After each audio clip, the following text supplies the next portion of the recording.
नमस्कार दोस्तों, आप देख रहे हैं यूपी फोकस न्यूज। आज की इस वीडियो में हम आपके लिए लेकर आए हैं उत्तर प्रदेश और देश की सबसे बड़ी, सबसे चर्चित और महत्वपूर्ण खबरें, दिन भर के बड़े फैसले, बड़ी घटनाएं और अहम अपडेट, जिन्हें जानना आपके लिए बेहद जरूरी है। तो वीडियो को आखिर तक जरूर देखिए और अगर आप पहली बार चैनल पर आए हैं तो चैनल को सब्सक्राइब करना ना भूलें। तो चलिए शुरू करते हैं आज की बड़ी खबरों के साथ। 50,000 एलपीजी गैस कनेक्शनों पर बड़ी कार्रवाई, हजारों कनेक्शन बंद होने की तैयारी। सरकार ने फर्जी और निष्क्रिय एलपीजी गैस कनेक्शनों के खिलाफ बड़ा अभियान शुरू कर दिया है। रिपोर्ट्स के मुताबिक करीब 50,000 गैस कनेक्शनों की जांच की जा रही है और नियमों का पालन न करने वाले कनेक्शन बंद किए जा सकते हैं। अधिकारियों का कहना है कि इस कदम का मकसद गैस सब्सिडी और लाभ केवल वास्तविक और पात्र उपभोक्ताओं तक पहुँचाना है। लोगों को सलाह दी गई है कि वे समय रहते अपना केवाईसी और जरूरी दस्तावेज अपडेट करा लें ताकि भविष्य में कोई परेशानी का सामना न करना पड़े। मक्का किसानों को बड़ी राहत, एमएसपी पर सरकारी खरीद शुरू होने से मिलेगा फसल का सही दाम। प्रदेश के मक्का किसानों के लिए राहत भरी खबर है। सरकार ने मक्का की खरीद न्यूनतम समर्थन मूल्य यानी एमएसपी पर करने का फैसला किया है। अब किसानों को अपनी फसल कम कीमत पर व्यापारियों को बेचने की मजबूरी नहीं होगी। सरकारी खरीद केंद्रों पर सीधे खरीद की जाएगी, जिससे किसानों को उनकी मेहनत का उचित मूल्य मिलेगा। यूपी पुलिस भर्ती परीक्षा में उमड़ी लाखों युवाओं की भीड़, रोडवेज बसों में 50% किराया छूट। मुख्यमंत्री योगी आदित्यनाथ के निर्देश पर अभ्यर्थियों को रोडवेज बसों में 50% किराया छूट दी जा रही है। प्रशासन ने सुरक्षा और व्यवस्था बनाए रखने के लिए विशेष इंतजाम किए हैं ताकि परीक्षा शांतिपूर्ण ढंग से संपन्न हो सके। वाराणसी में मीट मछली की दुकानों को शहर से बाहर शिफ्ट करने की तैयारी। धार्मिक नगरी वाराणसी से एक बड़ी खबर सामने आई है। शहर की धार्मिक और सांस्कृतिक पहचान को ध्यान में रखते हुए मीट और मछली की दुकानों को बाहरी इलाकों में स्थानांतरित करने की योजना पर विचार चल रहा है। इस प्रस्ताव को लेकर व्यापारियों और स्थानीय लोगों के बीच चर्चा तेज हो गई है। राशन कार्ड धारकों के लिए बड़ा अपडेट, फर्जी कार्ड रद्द करने और आधार लिंकिंग पर सरकार का फोकस। राशन कार्ड धारकों के लिए महत्वपूर्ण खबर है। सरकार फर्जी कार्डों की पहचान कर उन्हें निरस्त करने की प्रक्रिया चला रही है। साथ ही आधार आधारित वितरण व्यवस्था को और मजबूत किया जा रहा है। अधिकारियों का कहना है कि इसका उद्देश्य केवल पात्र परिवारों तक सरकारी योजनाओं का लाभ पहुँचाना है। पीएम किसान योजना की 23वीं किस्त से पहले बड़ा अलर्ट, ई-केवाईसी नहीं कराया तो अटक सकता है पैसा। प्रधानमंत्री किसान सम्मान निधि योजना के लाभार्थियों के लिए बड़ी खबर है। सरकार ने किसानों को ई-केवाईसी और बैंक खाते की जानकारी अपडेट कराने की सलाह दी है। बताया जा रहा है कि जिन किसानों की जानकारी अधूरी होगी उनकी अगली किस्त रुक सकती है। इलेक्ट्रिक वाहनों की बिक्री में यूपी ने बनाया रिकॉर्ड, 5 महीने में बिके 1,31,000 वाहन। उत्तर प्रदेश में इलेक्ट्रिक वाहनों की लोकप्रियता तेजी से बढ़ रही है। पिछले 5 महीनों में राज्य में 1,31,000 से अधिक ईवी की बिक्री दर्ज की गई है।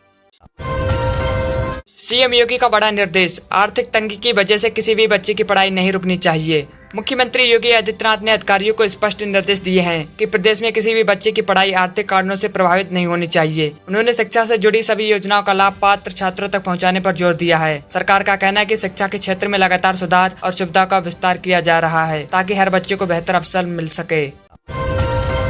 उत्तर प्रदेश में खुलेंगे 5 नए इंटीग्रेटेड आयुष कॉलेज, स्वास्थ्य और शिक्षा को मिलेगा बढ़ावा। प्रदेश सरकार स्वास्थ्य और शिक्षा क्षेत्र को मजबूत करने के लिए 5 नए इंटीग्रेटेड आयुष कॉलेज स्थापित करने जा रही है। संस्थानों में आयुर्वेद, यूनानी और अन्य पारंपरिक चिकित्सा पद्धतियों की पढ़ाई और उपचार की सुविधा उपलब्ध होगी। सरकार का मानना है कि इससे स्वास्थ्य सेवाओं का विस्तार होगा और युवाओं को नए शैक्षणिक अवसर मिलेंगे। गर्मी की छुट्टियां खत्म, 16 जून से खुलेंगे यूपी के प्राइमरी स्कूल। उत्तर प्रदेश के प्राथमिक विद्यालय 16 जून से फिर खुलने जा रहे हैं। स्कूल खुलने से पहले साफ सफाई, पेयजल और अन्य मूलभूत सुविधाओं को सुनिश्चित करने के लिए निर्देश दिए गए हैं।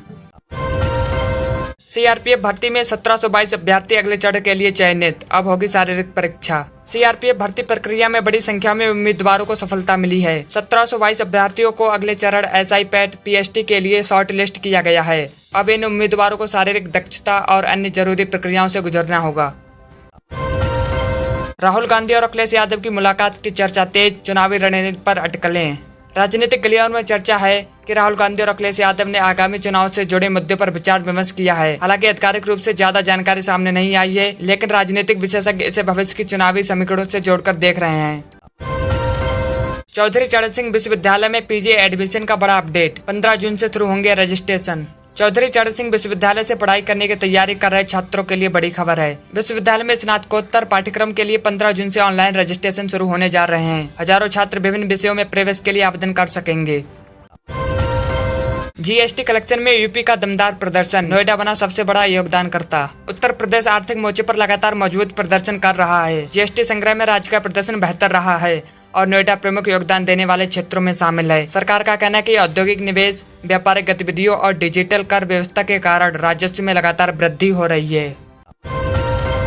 यूपी टेक्सटाइल और अपैरल हब बनने की ओर, हजारों रोजगार मिलने की उम्मीद। उत्तर प्रदेश को टेक्सटाइल और अपैरल मैन्युफैक्चरिंग का बड़ा केंद्र बनाने की दिशा में तेजी से काम चल रहा है। सरकार नए निवेशकों को आकर्षित करने और औद्योगिक ढांचे को मजबूत करने पर जोर दे रही है। अधिकारियों का दावा कि आने वाले समय में इस क्षेत्र में हजारों रोजगार के अवसर पैदा होंगे और प्रदेश का निर्यात भी बढ़ेगा।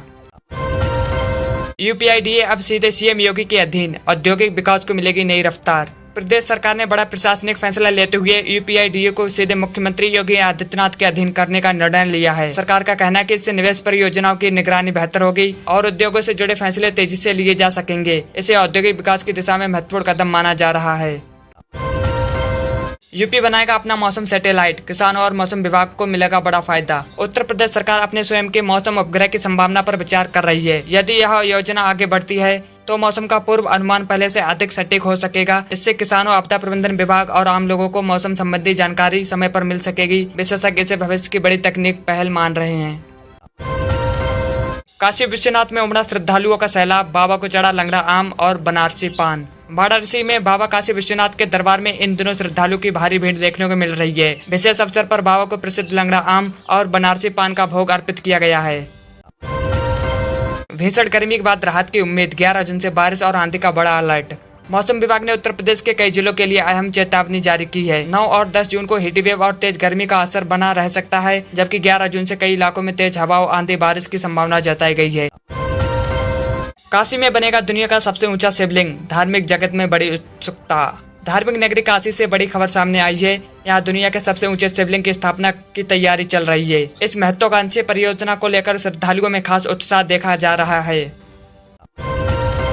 मायावती की नई रणनीति और कड़री सेना के ऐलान से बदले चुनावी समीकरण। उत्तर प्रदेश की राजनीति में नए समीकरण बनते दिखाई दे रहे हैं। बहुजन समाज पार्टी प्रमुख मायावती लगातार अकेले चुनाव लड़ने की रणनीति पर कायम है। वहीं कड़री सेना ने भी प्रदेश के 50 सीटों पर चुनाव लड़ने का ऐलान कर दिया है। राजनीतिक जानकारों का मानना है कि इन फैसलों का असर कई विधानसभा सीटों पर पड़ सकता है। अब सभी दल अपनी रणनीति को नए सिरे से तैयार करने में जुटे हैं। ऑक्सीजन सिलेंडर पर बरसते रहे हथौड़े, वायरल वीडियो के बाद स्वास्थ्य व्यवस्था पर उठे सवाल। सोशल मीडिया पर वायरल हो रहे एक वीडियो ने लोगों का ध्यान खींचा है। वीडियो में ऑक्सीजन सिलेंडर को लेकर की जा रही कार्रवाई दिखाई दे रही है, जिसके बाद स्वास्थ्य सेवा और सुरक्षा मानकों को लेकर सवाल उठने लगे हैं। मामले की जांच और सत्यता को लेकर चर्चा जारी है। स्थानीय स्तर पर इस घटना को लेकर लोगों में काफी प्रतिक्रिया देखने को मिल रही है।